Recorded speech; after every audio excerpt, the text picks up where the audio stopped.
আমরা পেয়েছি সাবেক বাংলাদেশের প্রধানমন্ত্রী শেখ হাসিনা। আপনাকে স্বাগত জানাই, আপনি আমাদেরকে সময় দিয়েছেন, এসেছেন আমাদের কাছে এবং যুক্ত হয়েছেন আমাদের সঙ্গে, সেজন্য আপনাকে ধন্যবাদ এবং কৃতজ্ঞতা। আমাদের সাথে আরও থাকছেন বেগম খালেদা জিয়া, আপনাকে আমাদের অনুষ্ঠানে স্বাগত জানাই, আপনি আমাদের সময় দিয়েছেন সেজন্য আমাদের কৃতজ্ঞতা জানাবেন।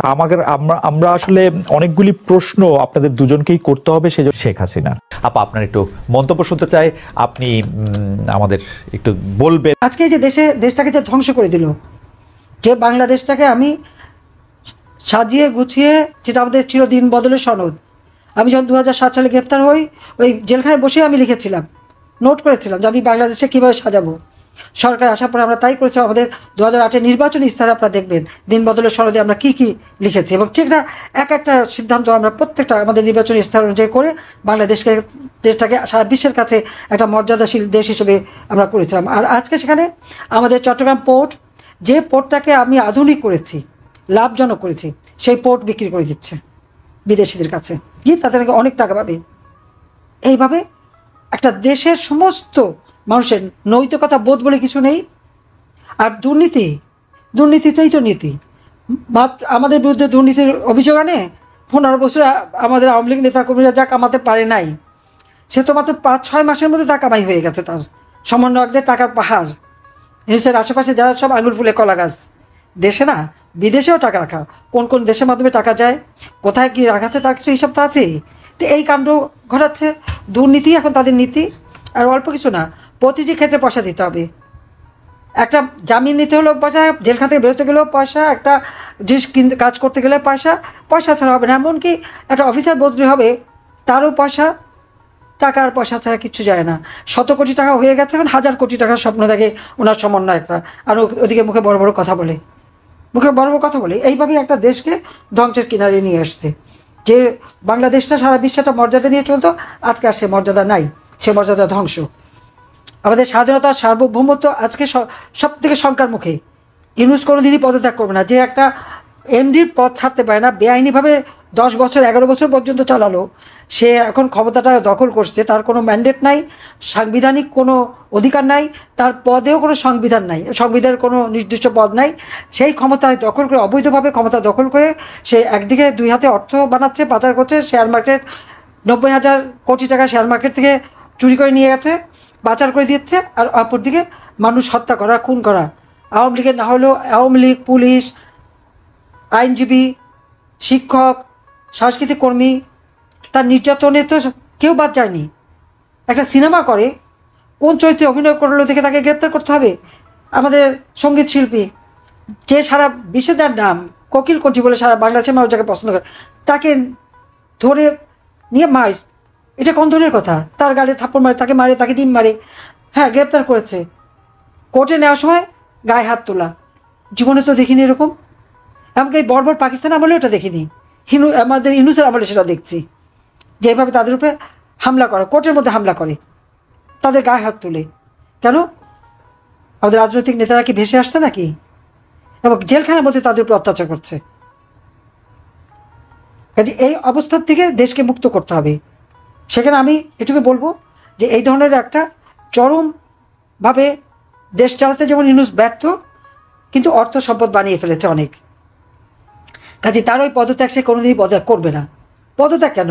আপনার তাকে চেয়ার থেকে ছেলে সরাতেই পারবেন না, সে তো চেয়ারে সেই গুলু দিয়ে আটকে গেছে, ও কিন্তু চাইনা তোলা যাবে না। কাজে এর হাত থেকে দেশ আর জাতিকে মুক্ত করতে হবে। বাঙালি জাতি ভালো অবস্থায় নাই, খুব কষ্ট আছে। এটা শুধু আওয়ামী লীগ না, কৃষক, শ্রমিক, ছাত্র, জনতা, মেহনতি মানুষ সবাই কষ্ট আছে। কাজে তাদের এই অবস্থা থেকে মুক্ত করতে হলে সকলকে এখন মাঠে নামতে হবে, প্রতিবাদ করতে হবে। আজকে একটা সরকারি চাকরির প্রজ্ঞাপন দিয়েছে, সেখানে কোনো ডিপার্টমেন্টাল কেস হবে না, তদন্ত হবে না, কিছু একটা নোটিশ দিয়ে চাকরি থেকে বের করে দিতে পারবে। যে আইন পার্লামেন্টে পাশ করা, সেখানে এই প্রজ্ঞাপন ছেড়ে দেবে কীভাবে?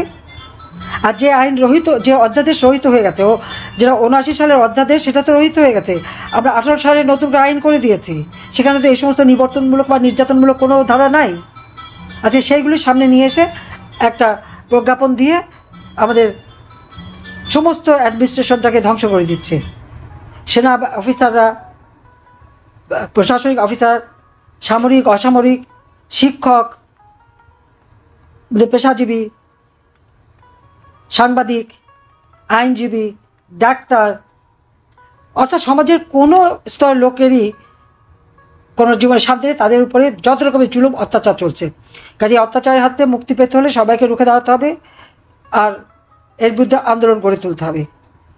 কাজে যা কিছু আছে তাই নিয়ে মাঠে নামেন আর প্রতিবাদ করেন। আর ওই যে মব জাস্টিসের নামে আজকের বাংলাদেশের কী অবস্থা, আমাদের অপরাধটা কী ছিল?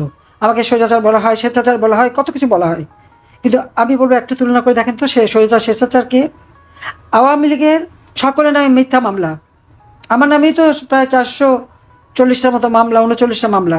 আমি এত হত্যা করেছি, যদিও এই হত্যার মধ্যে আজকেও আবার একটা এসে দেখলাম, সংবাদে দেখলাম যে 150 জনের উপর মানুষ জীবিত হয়ে ফিরে এসেছে। একজন ফিরে এসে মামলা প্রত্যাহার করতে চাচ্ছে যে আমি তো বেঁচে আছি, সেটা তারা আবার হিসেবে নিচ্ছে না। উনি এখন ভয় আছেন যে আবার তাকে সত্যিই মেনে না ফেলে। এই হলো বাংলাদেশের অবস্থা। আজকে দুর্ভাগ্য যে 1971 সালে পাকিস্তান হানাদার বাহিনী এদেশে যে মানে গণহত্যা শুরু করেছিল, মেয়েদের উপর যে অত্যাচার নির্যাতন শুরু করেছিল, গ্রামের পর গ্রাম জ্বালিয়ে পুড়ে ছাড়খাড় করেছিল, তখন 7.5 কোটি মানুষ, 3 কোটি মানুষের ঘরবাড়ি জ্বালিয়ে দিয়েছিল। এর বেশিরভাগই আওয়ামী লীগের নেতাকর্মী, যারা তাদের কোনো কিছুই রাখেনি তারা। আর মেয়েদের ধরে ধরে নিয়ে সেখানে আলবদর, আল শামস, তারপরে রাজাকার বাহিনী, এই বাহিনীর নেতা কারা ছিলেন? যুদ্ধ অপরাধীতে যাদেরকে আমরা শাস্তি দিচ্ছি তারা তখন ইয়াং জেনারেশন, যুব বয়স, এরাই এই মেয়েদেরকে ধরে ধরে ক্যাম্পে দিত।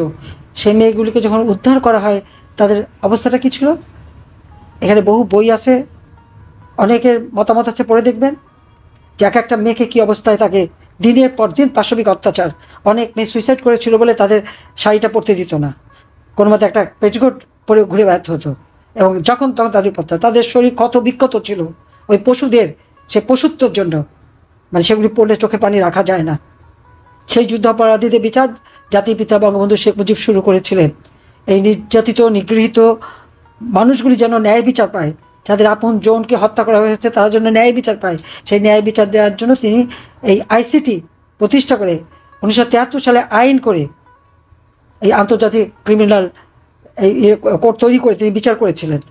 অনেকে জেলে ছিল সাজাপ্রাপ্ত আসামি, জিয়াউর রহমান এসে তাদের সবাইকে মুক্তি দেয় এবং তাদেরকে মন্ত্রী, এমপি, প্রধানমন্ত্রী বানায়। কিন্তু সেই মেয়েগুলি তারা যে নির্যাতিত, তাদের কথা তো ভাবেনি। যারা আপনজন হারিয়েছিল তাদের কথা তো ভাবেনি, বরং সেই যুদ্ধ অপরাধী এবং খুনিদের রাজত্ব কায়েম হয়। তাদেরকে পার্লামেন্টে বসানো, তাদেরকে প্রেসিডেন্সিয়াল ক্যান্ডিডেট হওয়ার সুযোগ, দল করার সুযোগ, ভোট চুরি করে পার্লামেন্টে বসে বিরোধী দলে বসানো কে না করেছে? জিয়াউর রহমান করেছে, এরশাদ করেছে, খালেদা জিয়া করেছে। খালেদা জিয়া তো রশিদ আর উদারে পার্লামেন্টেই বসিয়ে দিল। এই ধরনের অন্যায় অবিচার তারা একের পর এক করে গেছে। আর যে যুদ্ধ অপরাধীরা এইভাবে আমার মা বোনদের পাশবিক অত্যাচার করেছে, পাকিস্তানি হানাদার বাহিনীর হাতে তুলে দিয়েছে, গণহত্যায় মদত দিয়েছে, আপনারা দেখেন একে একে সমস্ত যুদ্ধ অপরাধীদের সব মামলাগুলি প্রত্যাহার করে তাদের মুক্তি দিয়ে দেওয়া হলো। কাদের স্বার্থে? বাংলাদেশের নাগরিকের কি কোনো অধিকার নাই বিচার পাওয়ার? তবে কার কাছে বিচার চাবেন? কারণ যুদ্ধ অপরাধীদের শুধু খালাস দেওয়া হয়নি, 30 লক্ষ শহীদের রক্তের সাথে বেইমানি করা হয়েছে, নির্যাতিতা মা বোনদের সাথে বেইমানি, মুনাফিকি করা হয়েছে, মানবাধিকার ক্ষুণ্ণ করা হয়েছে। এদেরকে ছেড়ে দেওয়া মানে অন্যায়কে প্রশ্রয় দেওয়া, খুনকে, হত্যাকে প্রশ্রয় দেওয়া এবং মানবাধিকার লঙ্ঘন করা, কারণ তাদের এক এক করে মুক্তি দেয়। আসল কথা, ইউনূস ক্ষমতাটা হচ্ছে তার কাছে সবচেয়ে বড়। গ্রামীণ ব্যাংকের 6,000 টাকা ভেতরে এমডি সাহেব লক্ষ লক্ষ কোটি টাকার মালিক। এখন কোত্থেকে হলো, কী হলো আমি জানি না, আমি বলতে পারবো না, কিন্তু তার অর্থ লোভ, টাকা লোভ যায়নি। আমাদের সেন্ট মার্টিন দ্বীপ ছেড়ে দেবে, বে অফ বেঙ্গলে জায়গা দেবে, পার্বত্য চট্টগ্রাম, কক্সবাজার বর্ডার উন্মুক্ত করে সেটা দিয়ে দেবে, এবং দিয়ে দিচ্ছে।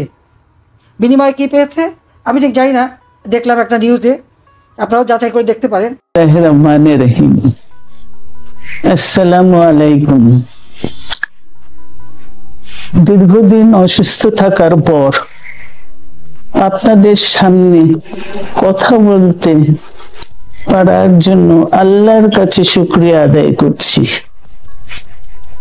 আমার কারাবন্দী অবস্থায় আপনারা আমার কারামুক্তি ও রোগ মুক্তির জন্য সংগ্রাম করেছেন, দোয়া করেছেন, সেজন্য আমি আপনাদের সকলকে ধন্যবাদ জানাচ্ছি।